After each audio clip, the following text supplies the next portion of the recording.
नमस्कार, मैं हूं प्रवीण दुबे। 21 दिन के लॉकडाउन की मियाद कल खत्म होने जा रही है। कल पीएम मोदी राष्ट्र को संबोधित भी करेंगे। तो इस वक्त हर जुबान पर एक ही सवाल है कि 24 घंटे बीत जाने के बाद देश में लॉकडाउन रहेगा या खत्म होगा। महाराष्ट्र के बाद सबसे ज्यादा चिंता मध्य प्रदेश की है, जहां कोरोना संक्रमण का आंकड़ा 614 तक पहुंच रहा है। क्या इन हालात में लॉकडाउन खोलने का जोखिम उठाएगी सरकार? हालांकि मुख्यमंत्री शिवराज सिंह चौहान ये कह चुके हैं कि उनके लिए प्रदेश के लोगों की जिंदगी बचाना सबसे जरूरी है। एमपी में सरकार ने लॉकडाउन में छूट देने के लिए जो रोड मैप कमेटी बनाई है, 6 आईएएस अफसर हैं इसमें शामिल, उस कमेटी ने अपनी रिपोर्ट सौंप दी है कि आगे लॉकडाउन का स्वरूप कैसा होना चाहिए।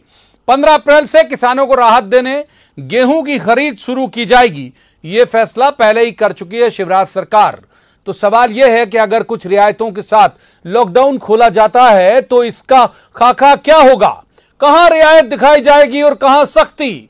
21 दिन पहले वाली जिंदगी का फिर लौट पाना तो वाकई नामुमकिन है अभी। लेकिन एमपी के कोरोना फ्री जिले फिर उसी रफ्तार में आ पाएंगे क्या? क्या कुछ जिलों में सख्ती के साथ बाकी जिलों में यह छूट नया जोखिम तो नहीं होगी? एमपी के कोरोना संक्रमण में आधी हिस्सेदारी रखने वाले इंदौर और भोपाल 80%, बल्कि 80% हिस्सेदारी इंदौर और भोपाल की है। यदि इन जिलों को छोड़ दें तो अब भी प्रदेश के 30 जिले ऐसे हैं जो फिलहाल सुरक्षित हैं। लेकिन लॉकडाउन में रियायत के बाद संक्रमित जिलों के सुरक्षित जिलों में परिवहन जो होगा उससे मुश्किलें तो नहीं बढ़ जाएंगी? जिस तरह से खाद्यान्न के लिए आवागमन में छूट दी जा रही है उसमें यह खतरा तो बना हुआ है। तो फिलहाल बहुत सारे सवाल हैं और सबसे बड़ा सवाल यह कि लॉकडाउन खत्म होगा क्या, और यदि होगा तो किस रूप में? महामारी कब खत्म होगी? कैसे जिंदगी पटरी पर लौटेगी? सवाल ही सवाल हैं जिनका जवाब तो देना होगा। और बहुत खास पैनल हमारे साथ जुड़ेगा, लेकिन पहले आपको दिखाते हैं एक रिपोर्ट। देखिए, अगर आपको लगता है कि आप ठीक हैं, आपको कुछ नहीं होगा, आप ऐसे ही मार्केट में घूमते रहेंगे, सड़कों पर जाते रहेंगे और कोरोना से बचे रहेंगे, मैं समझता हूं ये सोच सही नहीं है। क्या कल से लॉकडाउन की तस्वीर बदल जाएगी? एमपी में सरकार कहां देगी रियायत? कहां पहले की तरह ही सख्ती बढ़ती जाएगी? इंदौर भोपाल में लॉकडाउन अभी कितने महीने और खिंचेगा? क्या कोरोना संक्रमण से पूरी तरह मुक्त एमपी के 30 जिलों में दी जाएगी ढील? क्या वहां जिंदगी पटरी पर लौट पाएगी? एमपी में लॉकडाउन खोलने के बाद का रोड मैप तैयार करने वाली कमेटी का खाका क्या है? जानकारी के मुताबिक सरकार ने जो प्रारूप तैयार किया है उसमें इंदौर, भोपाल और उज्जैन में लॉकडाउन के हालात सुधारने सख्ती बनी रहेगी। प्रदेश के 52 जिलों को इसमें 3 जोन में बांटा जाएगा। ग्रीन जोन में वो जिले आएंगे जहां संक्रमण शून्य है, यहां सामान्य जिंदगी फिर लौटाने की कवायद होगी। ऑरेंज जोन में वो जिले आएंगे जहां 1 से लेकर 10 तक पॉजिटिव मरीज हैं। इनमें संक्रमित इलाके को सील करने के साथ बाकी हिस्सों में राहत दी जाएगी। रेड जोन सबसे ज्यादा संक्रमण वाले इलाके, यहां सख्ती बनी रहेगी। फिलहाल एमपी के 30 जिले ग्रीन जोन में, 16 जिले ऑरेंज और 6 जिले रेड जोन में हैं। सरकार की पहली फिक्र किसान और मजदूर हैं, लिहाजा 15 अप्रैल से प्रदेश में गेहूं की खरीदी शुरू होने जा रही है। माना जा रहा है कि स्कूल कॉलेज तो 15 जून से ही खुलेंगे। बाकी मॉल, पार्क, सार्वजनिक स्थलों के अभी अगले 1-1.5 महीने खुल पाने की उम्मीद नहीं है। सीएम शिवराज ने भी संकेत दिए हैं कि फिलहाल सभी राज्यों के सीएम लॉकडाउन की अवधि बढ़ाए जाने के पक्ष में हैं। मुख्यमंत्रियों से संवाद किया था, सब एकजुट है, एक मत है कि ये लड़ाई प्रधानमंत्री श्रीमान नरेंद्र मोदी जी के नेतृत्व में लड़ी जा रही है। बहुत प्रभावी ढंग से सारा देश उनके पीछे है। हम मिलकर इस लड़ाई को लड़ें। और सभी का सुझाव ये था कि लॉकडाउन 14 को समाप्त ना किया जाए, बढ़ाया जाए। बड़ा सवाल ये भी है कि एमपी के कितने जिले ऐसे हैं जो लॉकडाउन खुलने के लिए तैयार हैं। भोपाल की ही मिसाल लें तो राजधानी होने के बावजूद जरूरी चीजें मुहैया कराने में यहां नगर निगम को जवाबदारी सौंपी गई, लेकिन नाकाम रहा। कैसे जबलपुर, ग्वालियर जैसे शहर जहां संक्रमण फैलने की पूरी वजह मौजूद थी, वहां प्रशासन की सख्ती की वजह से दहाई से भी आगे नहीं बढ़ा आंकड़ा और भोपाल इंदौर में दिन दूने रात चौगुने बढ़े मरीज। इसमें शक नहीं कि कोरोना की जंग जीतेंगे हम, ये महामारी खत्म हो जाएगी। लेकिन सवाल ये है कि इस महामारी को संभालने के लिए किए गए लॉकडाउन के बाद पटरी पर उतरी जिंदगी फिर कितने वक्त में रास्ते पर आएगी। Bureau report, news 18 Madhya Pradesh. सबसे पहले जिनके साथ हम इस चर्चा को आगे बढ़ाएंगे उनका परिचय मैं आपसे करा दूं। हमारे साथ हैं डॉक्टर प्रकाश सतवानी, ये सीनियर डॉक्टर हैं और न्यूयॉर्क से हमारे साथ जुड़े हैं। डॉक्टर साहब, वक्त देने के लिए बहुत शुक्रिया आपका। और हमारे दो सहयोगी हैं, शरद श्रीवास्तव भोपाल से हमारे साथ होंगे और प्रतीक अवस्थी जबलपुर से। पहला रुख करते हैं डॉक्टर सतवानी का ही। डॉक्टर सतवानी, बहुत सारे सवाल लोगों के मन में कोरोना को लेकर हैं, अभी जो चल रहा है उसमें भी, और जो पोस्ट कोरोना वाला जो दौर होगा उसको लेकर भी। मैं सिर्फ ये जानना चाहता हूं आपसे कि ये जो गर्मी बढ़ रही है, एमपी के खास तौर पर बहुत सारे जिले आज बहुत गर्म हुए, तो क्या कुछ इसका प्रकोप कम होगा आपको लगता है? ऐसा हो सकता है। सबसे पहले तो मैं आपका शुक्रिया अदा करना चाहूंगा कि आप मेरे को टीवी चैनल पर लाए। तो जहां तक पहले जो डेटा आया था उससे ऐसा लग रहा था कि गर्मी के कारण वायरस जल्दी से नष्ट हो सकता है, तो वक्त ही बताएगा, अभी गारंटी के साथ नहीं कह सकते हैं।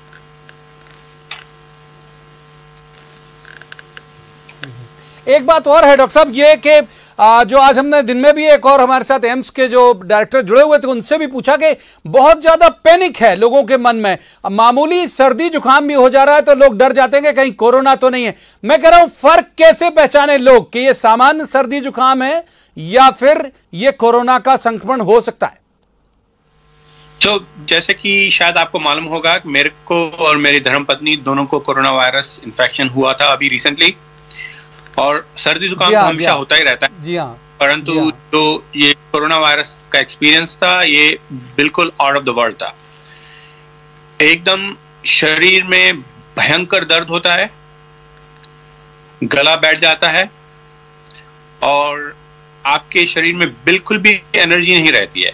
ऐसा मैंने लाइफ में पहले कभी फील नहीं किया है।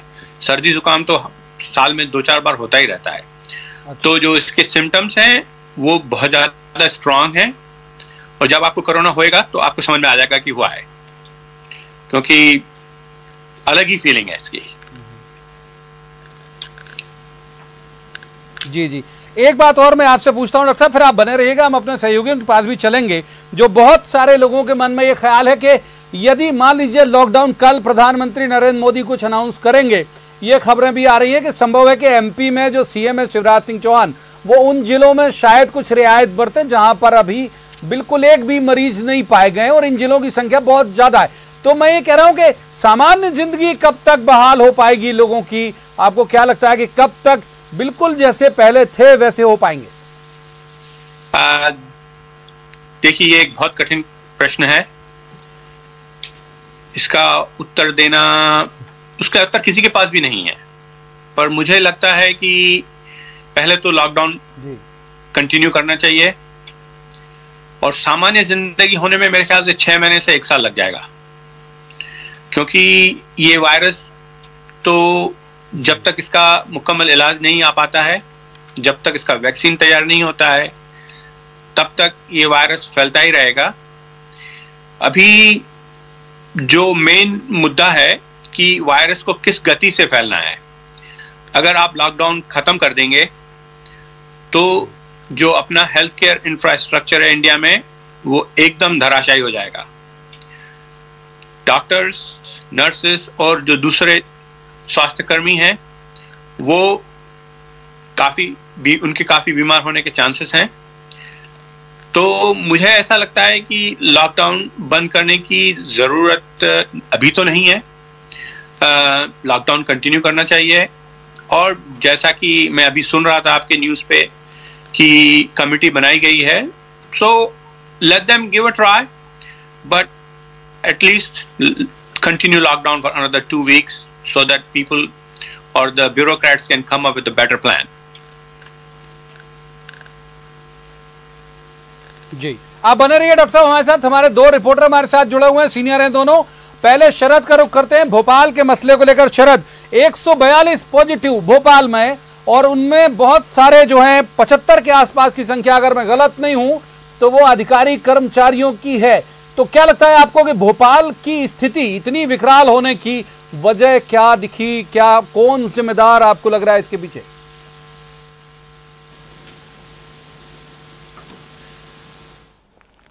देखिए, इसमें जिम्मेदारी के तौर पर अगर देखें तो कुछ अधिकारियों की भी लापरवाही कही जा सकती है, क्योंकि कुछ अधिकारी के बारे में ये भी कहा गया कि उनको कोरोना संक्रमण हुआ था, उनके जो परिवार के सदस्य थे उनकी फॉरेन ट्रैवलिंग उनकी हिस्ट्री थी, लेकिन वो सही वक्त पर नहीं बताई गई। और जब वो कोरोना पॉजिटिव हो गए और उनके सिम्टम्स इतने ज्यादा हो गए कि उनको हॉस्पिटल में एडमिट कराने की नौबत आ गई, तो फिर तब जाकर वो एडमिट हुए और जो मीटिंगों के दौर थे, हाई लेवल की जो मीटिंगें थी उनमें वो शामिल हो रहे थे। फिर उनके बाद उनके नीचे का जो अमला था उन तक वो मीटिंगें हो रही थी और फिर उससे नीचे का भी अमला था। तो एक जो बड़ी चिंता की बात हुई वो कहीं ना कहीं उनके ड्राइवर, उनके लोग, उनके ड्राइवर भी बहुत सारे पॉजिटिव हुए, कही जा सकती है इस मामले। हाँ, बिल्कुल, आपने एकदम सही कहा। उनके पीए के बारे में भी जानकारी आई कि उनके जो पीए थे उनको भी पॉजिटिव कोरोना निकला। और फिर जो आईएएस लेवल के अधिकारी हैं, 4 तो आईएएस लेवल के अधिकारियों के बारे में ही जानकारी है कि उनको कोरोना पॉजिटिव निकला, और उसके बाद जो स्वास्थ्य अमला है उस तक भी ये फैला। तो एक तो चिंता की बात एक ये रही। दूसरी बात जो थी वो जमातियों के बारे में है कि जो जमाती थे वो भी यहाँ पर आए, उनके भी पॉजिटिव होने की जानकारी आई। और सीएम शिवराज सिंह चौहान ने जब प्रधानमंत्री के साथ वीडियो कॉन्फ्रेंसिंग की तो उसमें उन्होंने इस बात का जिक्र भी किया कि मध्य प्रदेश में भी जो कोरोना संक्रमण है उसमें भोपाल भी शामिल है। अगर बढ़ने की कोई वजह थी तो फिर वो जमातियों का भी आना था। तो ये दो जो पहलू हैं वो कहीं ना कहीं ज्यादा माने जा रहे हैं इस कोरोना संक्रमण के बढ़ने की। और यही वजह है कि कल जब प्रधानमंत्री नरेंद्र मोदी देश को संबोधित करेंगे और लॉकडाउन को लेकर एक तरीके की स्थिति स्पष्ट करेंगे कि आगे का स्टैंड क्या होगा। तो अगर मान लीजिए वो लॉकडाउन को जारी रखने की बात करते हैं सख्ती के तौर पर, तो फिर वो स्थिति पूरे प्रदेश में भी लागू होगी ऐसा कहा जा रहा है। या फिर अगर उनकी ओर से कुछ फ्लेक्सिबिलिटी दिखाई भी जाती है तो भी जो मध्य प्रदेश है वहां पर ये कहा जा रहा है कि 3 कैटेगरी बनाई गई हैं, रेड, ऑरेंज और ग्रीन। अगर फ्लेक्सिबिलिटी की बात आती भी है तब भी भोपाल, इंदौर और उज्जैन 3 ऐसे शहर रहेंगे जिन्हें रेड जोन में अभी रखा जाएगा, और बाकी के ऑरेंज और ग्रीन जोन में अलग अलग कैटेगरी जहां पर कम केसेस आए हैं वो, और ग्रीन कैटेगरी में वो जहां पर केसेस बिल्कुल भी सामने नहीं आए। तो इस कैटेगरी के तहत में जो लॉकडाउन है उसमें छूट दी जा सकती है, ये जानकारी है। तो कुल मिलाकर अगर भोपाल के संदर्भ में बात करें तो जो मैंने कहा कि कहीं ना कहीं जमाती एक वजह, और दूसरा कुछ वरिष्ठ अधिकारी भी इसके लिए जिम्मेदार हैं जो संक्रमण तेजी से बढ़ा है। ठीक कह रहे हैं शरद आप। हम जबलपुर चलते हैं। जबलपुर से हमारे साथ प्रतीक है। प्रतीक, आपके यहाँ अगर मैं जितना मैंने देखा कि बहुत अच्छे से जो प्रशासन है उसने कंट्रोल किया, जबकि जबलपुर छोटा शहर नहीं है, बहुत बेहतर तरीके से कंट्रोल किया। मेरा जो सवाल है वो ये है कि जो शरद बता रहे हैं कि यदि 3 जोन बने तो मुझे लगता है रेड जोन में कम से कम जबलपुर तो नहीं होगा, और जो आपके आसपास के जिले हैं, जो खेती वाले जिले हैं जिनमें नरसिंहपुर भी बड़ा जिला है, वहां पे भी कुछ नहीं हुआ। शहडोल, उमरिया, अनूपपुर, डिंडोरी, मंडला, बालाघाट, यहाँ एक भी मरीज नहीं है, सारे आपके संभाग के अंडर ही आते हैं। तो वहां पे क्या मतलब आपको लगता है कि कुछ ट्रैफिक शुरू होगा, आना जाना शुरू होगा, या फिर वहां भी कुछ अभी भी लॉकडाउन का असर रहेगा? देखिए, बिल्कुल प्रवीण जी, कल सबकी नजरें प्रधानमंत्री नरेंद्र मोदी के संबोधन में कहीं ना कहीं जुड़ी हुई है, और कल इंतजार रहेगा लोगों की आखिर वो क्या अनाउंसमेंट कल करते हैं। बेशक आपने जो बात कही है कि यहाँ आसपास के जो अंचल हैं या जिले हैं यहाँ पे उस प्रकार से नहीं फैला। जबलपुर में भी मात्र 11 पॉजिटिव मरीज अब तक आए हैं। ऑरेंज जोन में हम अपने आप को पा रहे हैं, रेड जोन में नहीं, ये बहुत ही अच्छी बात है। और चूंकि गेहूं खरीदी का समय हो, जिस प्रकार से सरकार ने अनाउंस भी किया कि 15 तारीख से गेहूं खरीदी की जाएगी, किस प्रकार का प्लान इनिशिएट किया है, इस बात को भी साझा अधिकारियों ने किया है कि किसानों को मद्देनजर रखते हुए पर डे अलग अलग शिफ्ट्स में रोजाना करीब 12 किसानों की ही खरीदी की जाएगी। खरीदी केंद्र बढ़ा दिए गए, तो किसानों को उस लिहाज से राहत पहुंचाने की कोशिश यहां प्रशासन कर रहा है। क्योंकि ये पूरा जो बेल्ट है वो किसान कृषि बाहुल्य है और गेहूं खरीदी को लेकर के बेहद सेंसिटिव भी माना जाता है, जो कि बड़ी संख्या में यहां पे किसान आते हैं। तो उनके लिए राहत भरी खबर होनी भी चाहिए, जो कि सरकार बिल्कुल भी नहीं चाहेगी कि गेहूं खरीदी के इस सीजन में उन्हें किसी तरीके का नुकसान हो। चूंकि पहले से ही जो बड़े जिले हैं, चाहे इंदौर की बात कर लें या ग्वालियर की बात कर लें या फिर भोपाल की बात कर लें, लें, यहाँ संक्रमण का दायरा बहुत अत्यधिक बढ़ गया है। अब तक ये जो जिला है या फिर हम महाकौशल की बात कर लें या फिर आसपास के जिलों के जो इससे लगे हुए जिले उनकी बात कर लें, संक्रमण उतना यहाँ पर नहीं फैला है। तो उम्मीद सबकी यही है कि हल्की फुल्की रियायत यहाँ जरूर बरती जाए। कुछ ना कुछ फ्लेक्सिबिलिटी की बात जो शरद जी अभी कर रहे थे, फ्लेक्सिबिलिटी वाकई होनी आवश्यक भी है, क्योंकि आम जो इंसान है, जो अब तक कुछ ऐसे जिले भी जहां अब तक एक भी पॉजिटिव नहीं आए, वो लगातार लॉकडाउन को झेल रहे हैं, वैसा ही लॉकडाउन जैसा लॉकडाउन इंदौर में चल रहा है। तो उन्हें कहीं ना कहीं रियायत की उम्मीद है कि कुछ फ्लेक्सिबिलिटी उनके साथ बढ़ती जाएगी। कुछ किराने का सामान हो गया या फिर अन्य जरूरी सामान जो है उसकी खरीदी के लिए उन्हें कुछ कुछ समय निर्धारित किया जाए। तो बेशक पुनः अपनी बात को दोहराऊंगा, कल प्रधानमंत्री का जो संबोधन रहेगा और उसके बाद मध्य प्रदेश सरकार का क्या कदम होता है लॉकडाउन को लेकर के, इस पर सबकी नजरें टिकी हुई हैं। प्रवीण जी,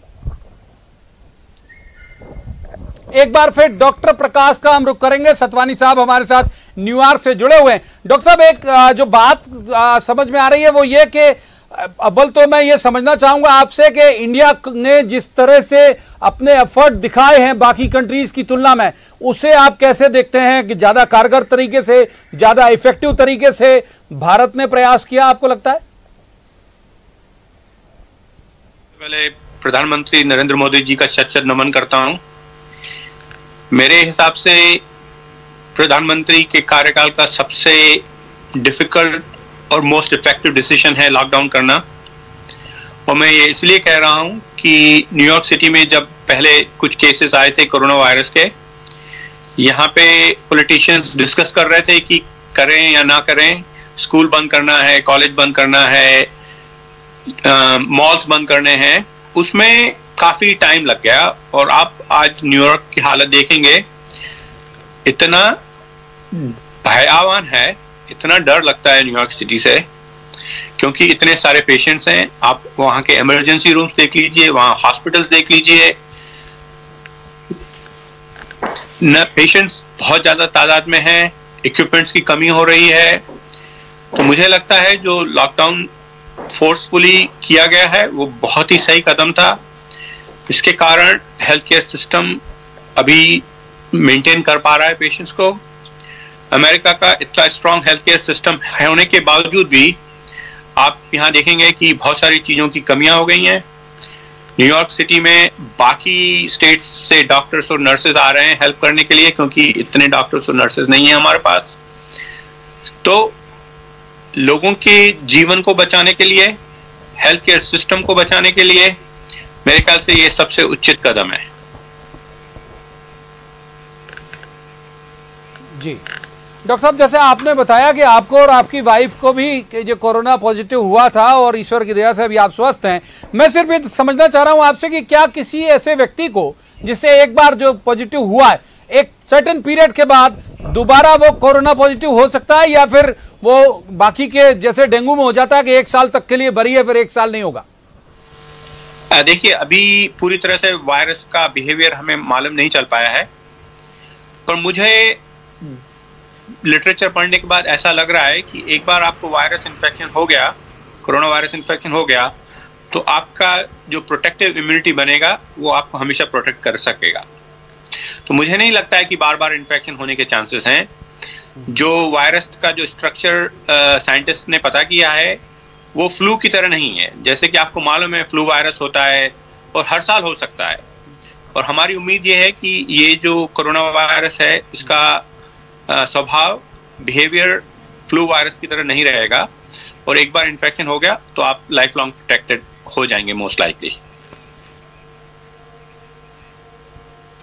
अच्छा, एक कंफ्यूजन यहाँ पे बहुत सारे लोगों के मन में है और उसको चलते लोग उसे अप्लाई भी कर रहे हैं अपने बिहेवियर में, वो ये है कि न्यूज़पेपर, बाकी की जो सब्जियां जो ऑनलाइन ऑर्डर करते हैं वो सब्जियां तो चलिए, ये सब वाहक हो सकते हैं, न्यूज़पेपर के जरिए भी आपके घर आ सकता है यदि आप घर में हैं, आइसोलेटेड हैं, लेकिन यदि न्यूज़पेपर आ रहा है तो भी क्या कोई कोरोना इफेक्टेड हो सकता है? देखिए, ऐसा बीच में रिपोर्ट्स आई थी कि जो अपनी पेपर करेंसी है उसके थ्रू भी ट्रांसमिट हो सकता है। जो कोरोना वायरस है शरीर से निकलने के बाद कुछ घंटों तक सरफेस पे जीवित रहता है, तो पॉसिबिलिटी है, पर ऐसा डेटा किसी ने पब्लिश नहीं किया है जिससे कि प्रूव हो सके कि करेंसी या पेपर से ये ट्रांसमिट हो रहा है। परंतु एहतियात बरतने की जरूरत है। अगर आपके घर में पेपर आ रहा है, अगर आपके डिसइंफेक्टेड है तो आप जल्दी से उसको साफ करिए, उसके बाद उसको यूज करिए। तो एहतियात बरतना बहुत जरूरी है।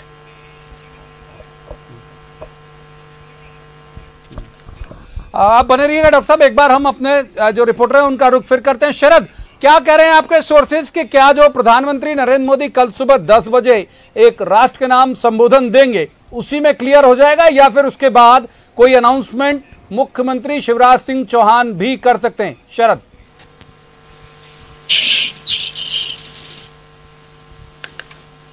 देखिए, ज्यादातर जो बात है वो प्रधानमंत्री के संबोधन में ही स्पष्ट हो जाएगी कि लॉकडाउन को लेकर आखिरकार आने वाले दिनों की स्थितियां क्या हैं, क्योंकि आज भी हमने देखा कि सीएम शिवराज सिंह चौहान का जो बयान जारी हुआ उसमें उन्होंने कहा कि जब वीसी हो रही थी पीएम के साथ में, तो जो सभी मुख्यमंत्री थे सभी राज्यों के, उनकी एक राय थी कि जो लॉकडाउन है उसको ना बढ़ाया जाए। तो एक बात तो स्पष्ट है कि जो बातचीत मुख्यमंत्रियों के साथ होनी थी वो हो गई है, और संभवतः जो प्लान बनाया होगा प्रधानमंत्री ने वो भी उनके साथ या तो संकेतों में शेयर किया होगा या फिर जो थोड़ी बहुत बात है वो उनको बताई होगी, और बाकी की जो बात है कल स्पष्ट हो जाएगी।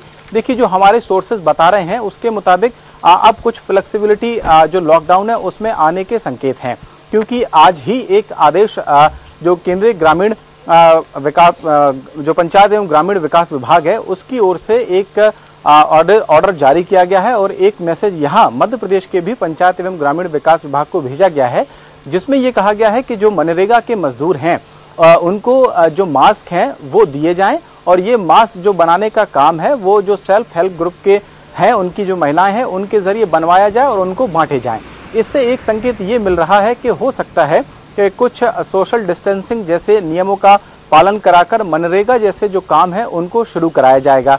एक बात तो ये स्पष्ट है। दूसरी ये कि मध्य प्रदेश में सरकार ने ये स्पष्ट कर दिया है कि 15 तारीख से जो खरीदी है रबी फसल की वो शुरू की जाएगी। तो एक दूसरा संकेत ये भी स्पष्ट है कि भले ही फ्लेक्सिबिलिटी मिले, लेकिन ये जो काम है जो बहुत ज़रूरी काम है उपार्जन जैसे, वो शुरू किए जाएंगे। तो संकेत यही है कि लॉकडाउन हो सकता है जो 3 कैटेगरी का हमने अपनी शरद, हम एक बार डॉक्टर सतवानी का रुख और कर लेते हैं। डॉक्टर साहब, एक सवाल और आपसे पूछना चाहूंगा मैं जरूर, वो ये कि ये मान लीजिए लॉकडाउन खत्म हुआ, ये सब कोरोना का डर भी खत्म हुआ, तो फिर ये जो अभी जो हम एहतियात बरत रहे हैं ये अपनी जीवन शैली का हिस्सा बन जाएगा क्या? लोग वैसे ही डरे हुए रहेंगे, वैसे ही सैनिटाइज करते रहेंगे हाथ को, ये स्थायी भाव ले लेगा क्या लोगों के मन में? डॉक्टर साहब, देखिए, सैनिटाइज करने में वैसे भी कोई हर्ज नहीं है। अगर आप इन्फेक्शन फ्री रह सकते हैं तो रहिए, पर मुझे ऐसा लगता है कि आने वाले 6 महीने और 1 साल के बीच में वैक्सीन तैयार हो जाएगा। अमेरिका में वैक्सीन ट्रायल्स चल रहे हैं, तो जो हम पुरानी स्टेट में जाने के लिए हमें इम्यून सिस्टम चाहिए, या तो इम्यून सिस्टम इन्फेक्शन के थ्रू आए या तो वैक्सीन के थ्रू आए। तो मेरे ख्याल से अगले साल तक सब चीजें बैक टू नॉर्मल हो जाएंगी। मुझे पूरी उम्मीद है कि अमेरिका में जो वैक्सीन ट्रायल्स कर रहे हैं वो सक्सेसफुल रहेंगे और मास प्रोडक्शन होगा वैक्सीन का, और भारत को भी वो वैक्सीन यूज करने का मौका मिलेगा। तो टाइम लगेगा, कोई भी चीज जल्दी से ठीक नहीं होने वाली है। एक सवाल और डॉक्टर साहब कि यदि मान लीजिए जी, एक सवाल मैं ये करना चाहूंगा कि यदि कोई व्यक्ति जख्मी है, चोटिल है, एक्सीडेंट हो जाए, और इसी ऐसे माहौल में अभी जबकि बहुत ज्यादा सेंसिटिविटी है हॉस्पिटल में भी, क्या उसे सावधानी रखनी चाहिए? ऑफ कोर्स उनको तो और ज्यादा सावधानी रखनी चाहिए, क्योंकि जब आपको चोट लगती है आपको इन्फेक्शन की रिस्क रहेगी, और अगर आपको इन्फेक्शन है तो आपका इम्यून सिस्टम वीक हो जाएगा। इम्यून सिस्टम वीक हो जाएगा तो वायरस के फैलने के चांसेस ज्यादा रहेंगे। अब कोई भी इंसान जो हॉस्पिटल जाता है उसको ज्यादा एहतियात बरतने की जरूरत है। तो मैं बिल्कुल इस बात से बहुत शुक्रिया डॉक्टर साहब, आप हमारे साथ जुड़े। वक्त हमको इतनी चर्चा की इजाजत देता है। डॉक्टर प्रकाश सतवानी हमारे साथ न्यूयॉर्क से जुड़े थे, बहुत धन्यवाद उनका। दोनों हमारे सहयोगी शरद और प्रतीक का भी धन्यवाद। हम प्रतीक के पास दोबारा नहीं जा पाए, लेकिन मैं एक बात जरूर लोगों से कहूंगा कि आमतौर पर इस शो में हम जवाब तो देना होगा, कैफियत की शक्ल में पूछते हैं, राजनेताओं से पूछते हैं, लेकिन आज हमने जो पूछा वो बहुत सारे दर्शकों के मन में चल रहे सवाल थे, और मुझे उम्मीद है कि आज के शो के बाद उनके बहुत सारे कंफ्यूजन दूर हुए होंगे और ये जवाब तो देना होगा। होगा उनके लिए उपयोगी होगा। तो आज की इस चर्चा में इतना ही। कल किसी खास मुद्दे पर खास पैनल के साथ बैठेंगे और कहेंगे जवाब तो देना होगा। तब तक आप देखते रहिए न्यूज़ 18 मध्य प्रदेश छत्तीसगढ़।